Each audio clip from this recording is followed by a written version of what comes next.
Hey, how's everybody doing? Once again, Kevin Dorival. This is Testimony Tuesdays, and I am so enthusiastic to share with you what the Lord has been doing for me lately. Now, all right, as you all know who's been following me, I just came from a car accident, earlier this month of August, and just so happens that I bumped into a friend at a football field where I was asked to speak to some of the kids of the 85-pound Pompano Tigers team. No, from 5 to 8 years old. No, 5 to 7, I believe the kids are. And that was, a blessing. And those kids were so funny. Amen. Bless them. And as I'm speaking to them, uh, you know, I just started encouraging them and telling them, SBE, see it, believe it, and execute the plan.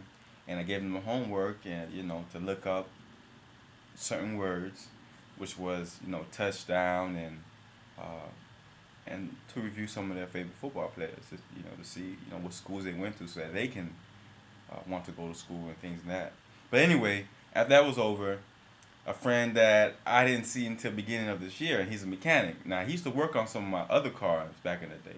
But the car I have now, which is a 2005 Cadillac CTS, I call it the King's Horse, was damaged on the front fender and the front headlights. So I was telling him, I seen him, and I was like, man, what's going on, man? I just seen your sister. I just seen his sister at the gas station maybe 2 hours prior to seeing him, and I haven't seen his sister in years. So when I seen him, I was like, man, I just seen your sister, man. How's it going?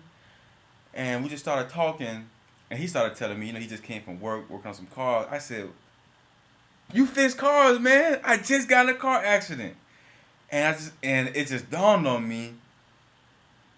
And I was like, why didn't I ever call this guy? Because he always told me whenever I need help with my cars to just give him a holler. And his older brother is my older brother, best friend. They went to school together.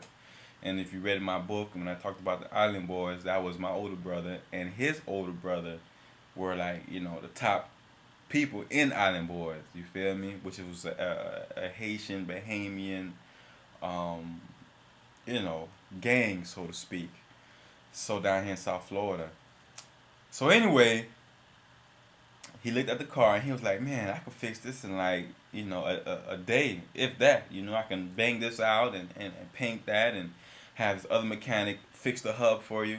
I mean, it'd be done like that, man. Then you won't even have to pay for the paint because I already have a car in my shop right now that was just ordered to paint these other guys' cars who was in a car accident themselves. So that would save me a couple of $100s for even having to buy that paint."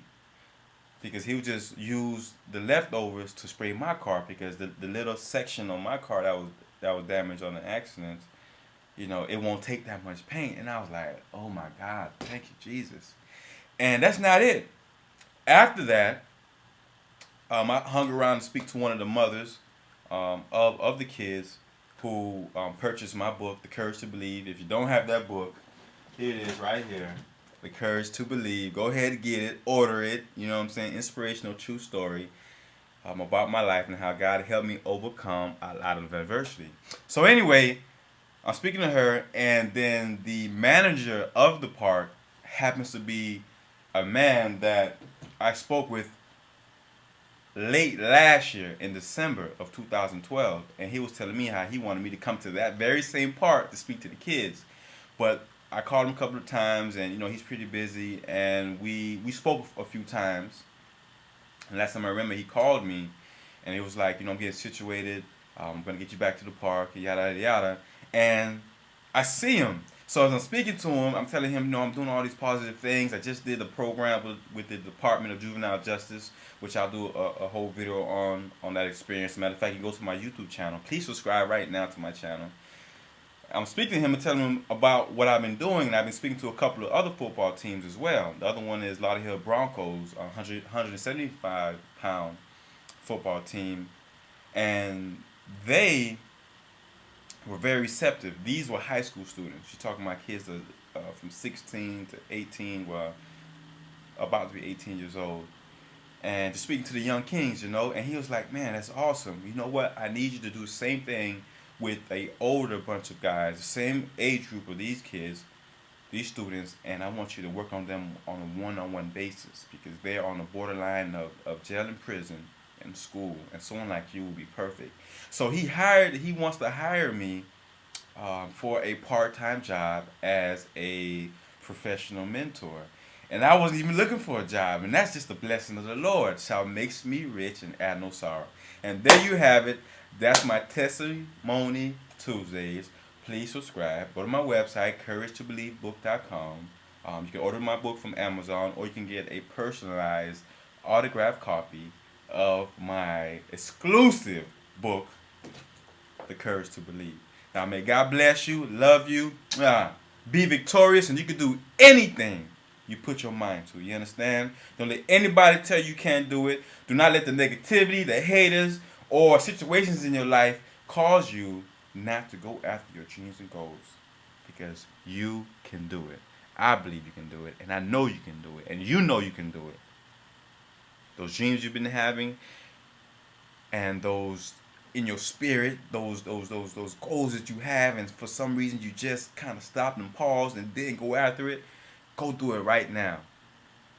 Go do it right now. Right now. These are my dreams right here.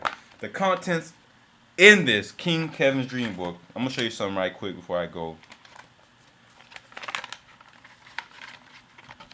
King's Kevin's Dream Book. I read this every day. As a matter of fact, once I stop making this video, I'm going to read it now. Blessings.